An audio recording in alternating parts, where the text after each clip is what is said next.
Welcome back. అభ్యర్థుల జాబితా release అయింది. నామినేషన్ల పర్వం ముగిసింది. కానీ అసంతృప్తుల ఆగ్రహం మాత్రం చల్లారలేదు. రెబెల్గా పోటీ చేస్తూనే అవకాశాల్ని తన్నుకుపోయారన్న కసితో తన్నుకుంటున్నారు తమ్ముళ్లు. టీడీపీలో కుమ్ములాటలు ఎక్కువైపోతున్నాయి. పొత్తులో భాగంగా సీట్లు కోల్పోయిన అభ్యర్థులు బీఫామ్ తెచ్చుకున్న వాళ్లపై దాడులు చేస్తున్నారు. తమ్ముళ్ల తన్నులాటపై హ్యావ్ ఎ లుక్.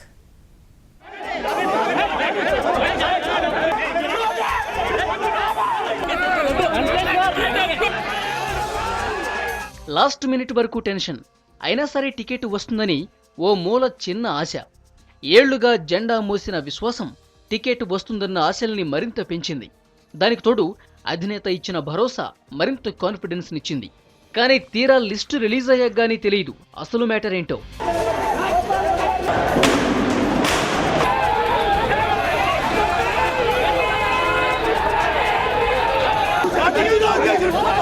ఆరు నెలలుగా జీడిపప్పు పాకంలా సాగదీసుకుంటూ వచ్చిన పొత్తు కోలాటం నామినేషన్ల చివరి రోజు వరకు కొనసాగింది. ఓవైపు పొత్తులు తేలక, మరోవైపు సీట్ వస్తుందో రాదో తెలియక, పోనీ పక్క పార్టీలోకైనా వెళ్లి తెచ్చుకుందామంటే ఛాన్స్ ఇవ్వక అన్ని రకాలుగా ఆశావాహుల్ని బైండ్ ఓవర్ చేసింది టీడీపీ. ఓవైపు బీజేపీ గొంతెమ్మ కోరికలతో ఏ స్థానాలు పోతాయో తెలియని అయోమయం నెలకొంది. అయినా సరే నా సీటు ఎక్కడికి పోదులే అన్న ధీమాతో ఉన్నవాళ్లంతా ఇప్పుడు ఫైటింగ్కు దిగుతున్నారు. సీటు దక్కలేదన్న ఆగ్రహం కన్నా తన సీటును తన్నుకుపోయారన్న ఆవేశంతో ఏకంగా భౌతిక దాడులకు దిగుతున్నారు తమ్ముళ్లు. దీనికి best example LB Nagar fight. BC లీడర్గా ఆర్ కృష్ణయ్యను పార్టీలోకి తీసుకుని ఎల్బీనగర్ సీట్ ఇచ్చారు బాబు. దాంతో గత కొన్నేళ్లుగా జెండా మోసిన తెలుగు తమ్ముళ్ల ఆగ్రహం కట్టలు తెంచుకుంది. కృష్ణప్రసాద్, సామరంగారెడ్డి రెబల్స్ గా పోటీకి దిగినా ఆగ్రహం చల్లారలేదు. ఏకంగా కృష్ణయ్యపై దాడికి దిగారు అనుచరులు.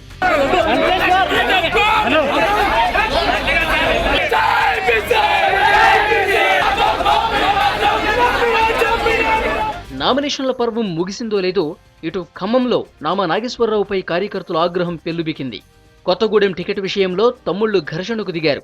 రాత్రి ఎమ్మెల్సీ టికెట్ ని బాలసాని లక్ష్మీనారాయణకు కన్ఫర్మ్ చేసిన అధినేత తెల్లారేసరికి ఆ సీటును కోనేరు చిన్నికి కేటాయించారు. దానికి కారణం నామానే అని ఘర్షణకు దిగారు.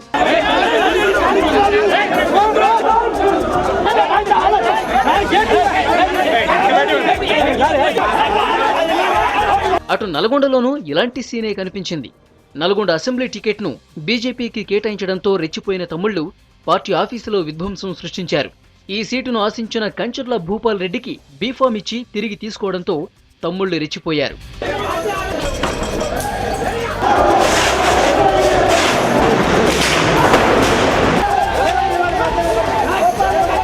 ఇవే కాదు, ప్రతి జిల్లాలోనూ ఇలాంటి సీన్స్ టీడీపీ, బీజేపీ ఆఫీసుల్లో కామన్ అయిపోయాయి. సీట్లు కోల్పోయిన వాళ్లకు బీఫామ్లు దక్కించుకున్న అభ్యర్థులు టార్గెట్ అవుతున్నారు. తోపులాటలు పోయి ఏకంగా భౌతిక దాడులకు దిగే కొత్త సంస్కృతి ఈ ఎన్నికల్లో కనిపిస్తున్న కొత్త సీన్. మరి ఈ ఆగ్రహ జ్వాలలను బాబు ఎలా అరుపుతారో చూడాలి.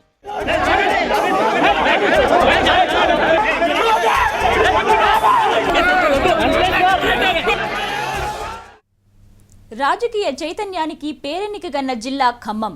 ఇక్కడ రాజకీయాల్లో తలపండిన మేధావులు, కాకలు తీరిన ఉద్దండులు, చతురత కలిగిన చాణక్యులు ఎక్కువే. కానీ ఈసారి ఆసక్తికర పోరుకు తెరలేస్తోంది. పొత్తులో భాగంగా ఖమ్మం సీటును కాంగ్రెస్ త్యాగం చేసింది. కానీ సిపిఐ నుంచి నారాయణ తొలిసారి బరిలో దిగటంతో పాటు వైసీపీ ఈ స్థానంపై కన్నేయడం, సిట్టింగ్ ఎంపీ నామా నాగేశ్వరరావు మరోసారి బరిలో ఉండటంతో ఆసక్తికరంగా మారింది. ఖమ్మం పార్లమెంటు పరిధిలో మొత్తం 7 అసెంబ్లీ స్థానాలు.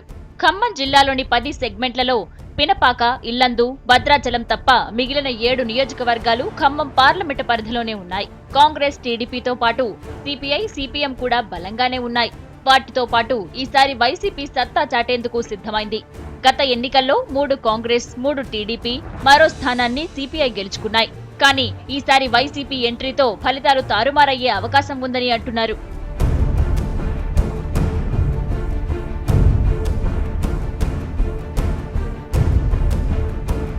ఓవైపు ఖమ్మంలో కామ్రేడ్లు కొడవళ్లు నూరుకుంటున్నారు. సిపిఐ, సిపిఎం మధ్య ఉన్న అంతంత మాత్రం సంబంధాలు కూడా తెగిపోయాయి. దాంతో కొత్త సమీకరణాలు దారితీస్తున్నాయి. తెలంగాణ జిల్లాల్లో ఒక్క ఖమ్మంపైనే ఫోకస్ చేసిన వైఎస్ఆర్సీ కొత్త ఎత్తులతో ముందుకు సాగుతుంటే సిపిఐ నుంచి పోటీ చేసిన చికెన్ నారాయణ కంగు తింటున్నారు. దాంతో ఖమ్మం పార్లమెంటు పోరు ఆసక్తికరంగా మారింది.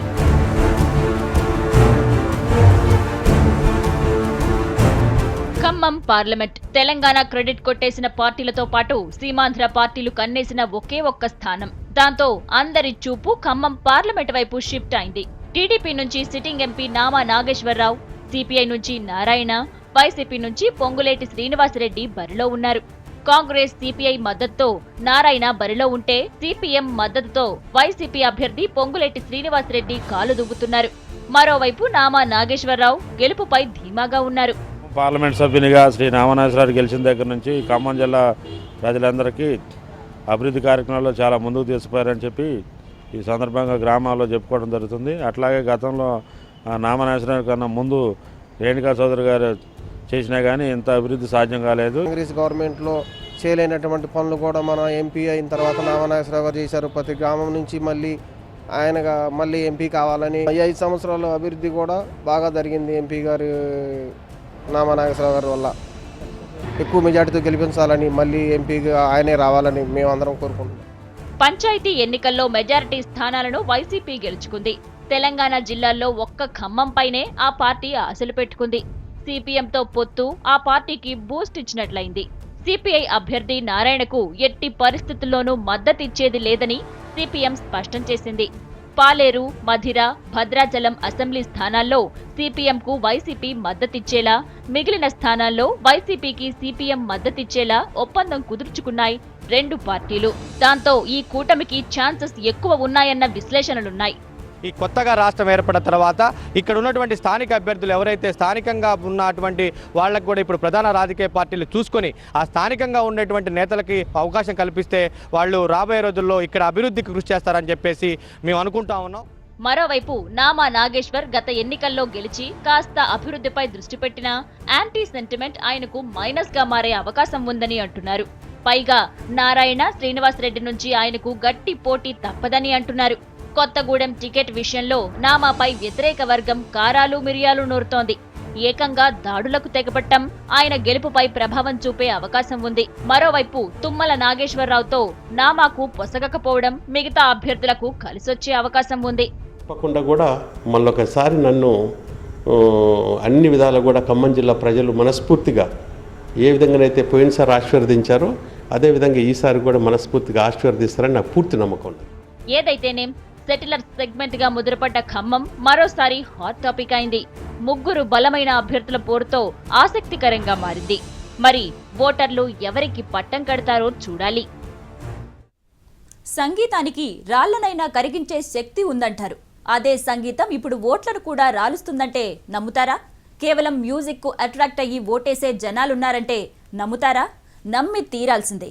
ఎందుకంటే ఢిల్లీ ఎన్నికల్లో ఆమ్ ఆద్మీ పార్టీ దాన్ని రుజువు చేసింది. ఈసారి రాక్ మ్యూజిక్ ఓట్ క్యాంపెయిన్ ని రాక్ చేయబోతోంది.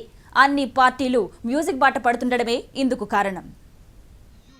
ఇది ఎన్నికల కాలం. పార్టీలకు, అభ్యర్థులకు ప్రతిష్టాత్మక కాలం. ఈ నెల రోజులు కష్టపడితే చాలు 5 ఏళ్లు బిందాస్ గా బతికేయొచ్చు. అందుకే గుర్తింపు కోసం క్యాంపెయిన్ ను అదరగొట్టాలి. ఊరువాడ కటౌట్లతో బెదరగొట్టాలి. మొత్తం ఓట్లను కొల్లగొట్టాలి. దానికోసం అవసరమైన అన్ని అవకాశాల్ని ఉపయోగించుకోవాలి. ఇదే పార్టీల సిద్ధాంతం. ఎన్నికల సమరంలో ఈసారి క్యాంపెయినింగ్ కొత్త పుంతలు తొక్కుతోంది. ప్రత్యక్ష ప్రసారంతో పాటు వెబ్సైట్లు, సోషల్ సైట్లు కీలక పాత్ర పోషిస్తున్నాయి. వాటికి మరో ఫ్యాక్టర్ తోడైంది. అదే మ్యూజిక్. అన్ని పార్టీలు థీమ్ సాంగ్ తో ఓట్లను రాల్చుకునే పనిలో పడ్డాయి. దీనికి కారణం ఆమ్ ఆద్మీ పార్టీ. మొన్నటి ఢిల్లీ ఎన్నికల్లో రాక్ బ్యాడ్స్ తో క్యాంపెయిన్ ని రాక్ చేసింది. Rock the ballot, vote the AAP అంటూ హోరెత్తించింది. వందల సంఖ్యలో మ్యూజిక్ కన్సర్ట్లు ఏర్పాటు చేసి ఓటర్లను ఆకట్టుకుంది. పూర్తితో బీజేపీ కూడా మ్యూజిక్ తో హోరెత్తించేందుకు సిద్ధమైంది. దానికోసం ఏకంగా బాలీవుడ్ స్టార్స్ తో పాటలు పాడించి మరీ ఆల్బమ్స్ ను రిలీజ్ చేస్తోంది. ఏపీలో ఎన్నికల ప్రచారం కోసం స్మిత్ ఆల్బమ్ రిలీజ్ చేసింది. కొత్త పుంతలు తొక్కించేందుకు మ్యూజిక్ ని మిక్స్ చేస్తున్నాయి. ఈ విషయంలో కాంగ్రెస్ కాస్త వెనుకబడే ఉందని చెప్పాలి. మరి ఈ ఆల్బమ్స్ మ్యూజిక్ తో ఏ పార్టీ ఎక్కువ ఓట్లు కొల్లగొడుతుందో చూడాలి. భారతదేశం అతిపెద్ద ప్రజాస్వామ్య దేశమని ప్రపంచ దేశాలు మనల్ని కీర్తిస్తున్నాయి. కానీ దేశంలో మాత్రం ఓటుకు నోటు వ్యవస్థ కింది స్థాయిలో వేళ్లూనుకుంది. ఎన్నికల టైంలో ఓటర్లలో చైతన్యం వెల్లివిరుస్తున్నా ప్రలోభాల జాడ్యం మాత్రం వదలట్లేదు. దాన్ని మార్చడమెలా? అభ్యర్థుల తాట తీసేదెలా? ఎన్నికలను పారదర్శకంగా జరిపేదెలా? నేతల భరతం పట్టాలని ఉందా? అయితే ఎన్నికల కమిషన్ మీకో బ్రహ్మాస్త్రాన్ని ఇచ్చింది. దాని సంగతేంటో చూడండి.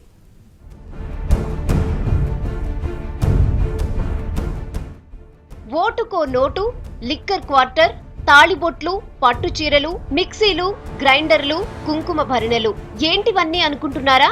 ఎన్నికల్లో ఓటరును ప్రసన్నం చేసుకునేందుకు నేతలిచ్చే తాయిలాలు. కాదేది ప్రలోభానికి అనర్హం అన్నట్టు ఎన్ని రకాలుగా ప్రయత్నించాలో అన్నింటినీ వాడేస్తున్నారు. ఏళ్లుగా అదే తంతు. వీళ్ళు మారరా?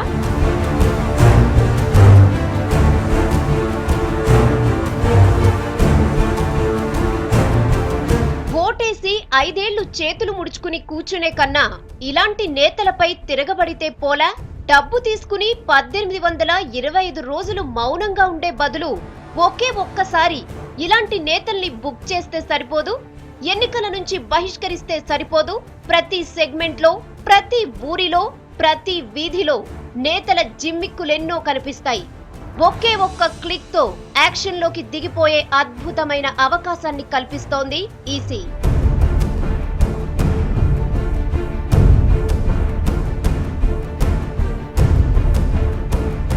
నేతలిస్తున్నారు, జనం తీసుకుంటున్నారు. చూసి కసి రగిలే కొద్ది మందికి మాత్రం ఈ వ్యవహారమంతా జుగుప్సాకరంగానే ఉంటుంది. అదంతా గతం. మీలో కసి ఉంటే, చేతిలో ఓ ఆండ్రాయిడ్ ఉంటే అందులో ప్లే స్టోర్ కి వెళ్లి ఎలక్షన్ వాచ్ రిపోర్టర్ అనే అప్లికేషన్ ని డౌన్లోడ్ చేసుకోండి. దాన్ని ఇన్స్టాల్ చేసుకుని జస్ట్ ప్రొసీడ్ అవ్వండి చాలు. మిగతాదంతా ఎన్నికల సంఘం చూసుకుంటుంది. అది జస్ట్ 2 గంటల్లో.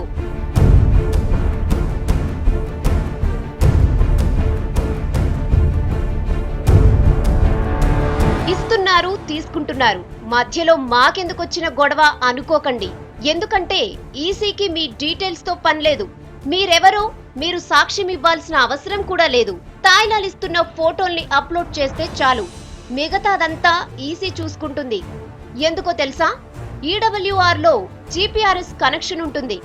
మీరు ఏ ఊళ్ళో, ఏ వీధిలోంచి క్లిక్ చేసి పంపించారో డైరెక్ట్ గా కేంద్ర ఎన్నికల సంఘం సర్వర్ కి వెళ్తుంది. వాళ్ళు లోకల్ గా ఉండే ఎలక్షన్ ప్రొసీడింగ్ ఆఫీసర్ కి ఫార్వర్డ్ చేస్తారు. వాళ్ళు యాక్షన్ తీసుకుంటారు. సింపుల్. ఇవి ఇవాల్టి పోల్ బాజ్ update. Stay tune to V6 news as it is.